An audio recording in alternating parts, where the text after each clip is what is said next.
Well, we're recording. Well, that's good. Oh, okay. I can't see us. How do we Hi. look? Are we pretty enough? Will this work? You're fine. Okay, I'm gonna leave some of that in there. That's fine. Hi guys, it's Jackie Hill with Florida Real Estate TV, and as usual, I am at Fishing Frank's. And although it's always special to be up here, today is extra special because I have Josh Olive.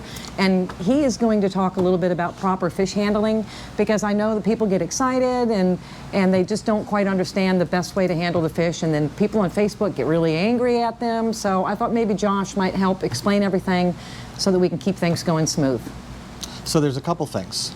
First things first, we're looking to do something that's not going to harm these fish that we're going to release. If you're keeping a fish, none of this stuff really counts. The only problem is that when you're keeping a fish and you're handling it in a way that you wouldn't handle a fish for release, sometimes people will see you do that and they'll say, oh, okay, well then this is how I can safely handle a fish. And it's not necessarily the case. So if we're talking about not injuring a fish's gills or not injuring its jaw or not injuring its internal organs, none of that matters if the fish is going on ice.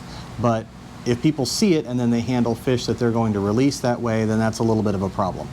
Now there is a little bit of peer pressure that goes along with this, because we've talked about proper fish handling for a long time, and a lot of people will now start to talk to other people about it. Some people are really good about education and some people are not. Some people just get in your face, get upset with you, and don't know how to talk to somebody who just doesn't know any better. Somebody who's not out to hurt a fish intentionally, but just doesn't know how to properly handle one.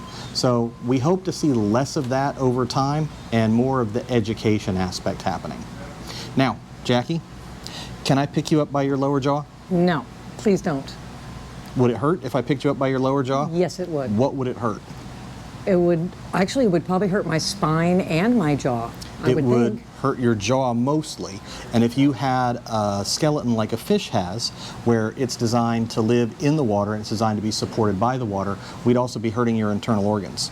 Okay. Because your internal organ sac is not made to be lifted in that way.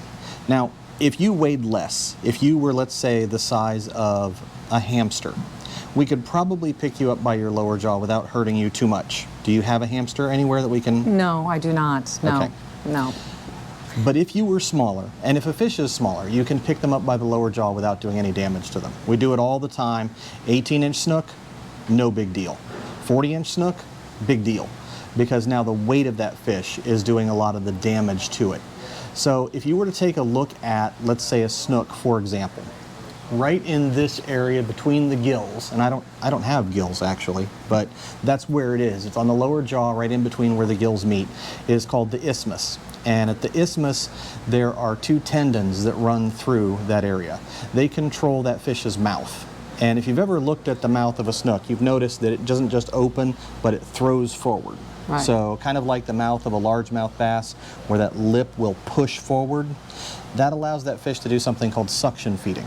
When it opens its mouth like this, and then the lips push forward, it creates a suction, so water is rushing in. Right. And that water that's rushing in is carrying whatever little food item that fish was aiming at. So shrimp, crab, bait fish, doesn't matter what it is, it gets sucked into that fish's mouth. Right. Well, that opening depends on those tendons in the isthmus. So he needs to be able to open his mouth rapidly.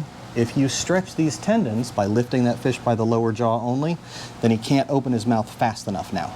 So he can still open his mouth, but not quite as fast, which means it doesn't create the level of suction. Right.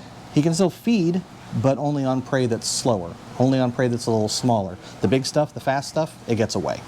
So if you see a fish that is good size, but a little underweight, a lot of times those are fish that have been damaged and are no longer properly suction feeding.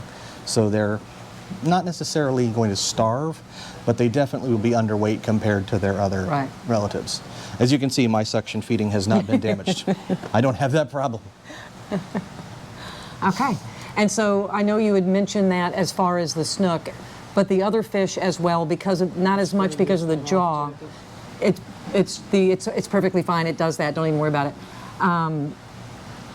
It's the internal organs as well. So it's not, even Right. if they're not suction feeders, when you lift them out of the water, with just the jaw. It's And most of the fish that we target are suction feeders. If Okay. you look at the mouth of a trout or even a redfish and how they move, they are suction feeders. They're not quite as dependent on it as snook are. Snook are really reliant on suction feeding. Okay. So if they're not able to suction feed, they're not able to do well. And a lot of other fish have a similar architecture, but in snook it's particularly delicate because they're so dependent on structure, on suction feeding. Okay. So that tendon has to be in top condition for them to be healthy. okay. The other thing is you can actually damage the fish's jaw itself. Now we see that more in bass fishing, and I blame the tournament fishing guys. Because if I pick up a fish by its lower jaw and I just pick him up like this, okay? Like that. I'm not really doing a whole lot of damage to that fish if it's a smaller bass. But when I start to crank that fish Yeah, out like I this, knew you and were now gonna it's do that. completely dependent on the lower jaw, as soon as I put weight on this cup, you can hear it crack. That fish's body is doing the same thing. It's putting weight on that jaw, and you can sometimes actually physically hear that jaw breaking. The bones are not made to support that fish. I They're can never watch thin bass and they're fishing small. again. Now I can never watch it. Real quick, if you don't mind, since it's tarpon season, how about just touching a little bit on the handling of the tarpon? When can you not take them out of the water? At what size? So there's a very specific law here in Florida that says if a tarpon is 40 inches or over, it has to stay in the water. Okay. Unfortunately, when they wrote that law, they weren't real specific about what in the water means. So when we wrote the law for the sharks that are prohibited species that you can't harvest, they wrote it so that it says that the fish must remain entirely in the water. The gills have to be in the water, the body has to be in the water. That means the whole thing basically has to stay in the water. With the tarpon rule, they're not as specific. It just says that it has to remain in the water. So some people interpret that as if I grab his jaw like this and I yank him up like this and we take a picture real quick and just his tail tips are dangling in the water, well, he's still in the water.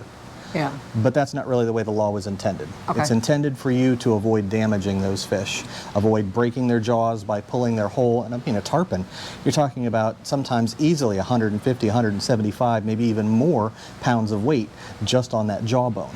And that's not great. Right. Awesome. Well, that was great info. There's one other thing. Okay. Okay? I see a lot of people doing this lately, and I know they're doing it to get a good secure hold on their fish, but gills are the equivalent of your lungs. So keep your fingers out of the fish's gills. Okay. Okay? You don't want me reaching my finger down your throat and petting your lungs, right? No. No. That might be slightly irritating, and you Yeah. wouldn't like that very much. It can cause serious damage to your lungs, and it causes serious damage to fish gills too. Okay. So keep your fingers out of their gills. The best way to handle a fish is with bare, wet hands. Hold it by the jaw is great. If you don't want to hold it by the jaw because it might bite you, hold it with a lip gripper, that's fine too. But one on the lip, one underneath the belly, and then lift it up like this. That's the way to do it, supporting that fish's belly. And not squishing the internal organs of the belly, but you really want to get to the area behind the fish's vent, behind the anus, where you have good firm meat that you can hold that fish up by. So we're not squishing his internal organs. And please, no rags, no towels, especially if they're dry. Those are terrible. Those wipe fish slime off, and wiping off fish slime is basically the equivalent of getting a skinned knee, except it's happening over a much larger portion of that fish's body, and that's how we start seeing things like fungal infections, or sometimes even viruses can get in past that slime and they can hurt the fish. Okay. And this might sound a little tree huggy to a lot of people, but the point is we've got a lot of fish out there that we have to legally release. And we might as well have them survive so that you can catch them or somebody else can catch them again. And dead fish, I mean, they're just going to become part of the food chain pretty quick. Yeah. They're not going to reproduce. They're not going to do the things that we want fish out there doing. So the more fish not just survive, but thrive after being caught and released, the better our fishing is going to be in the future. Great. Awesome. Thank you very much. Anything else? That'll do it. Then leave me alone. Okay. Bye, y'all. Thanks.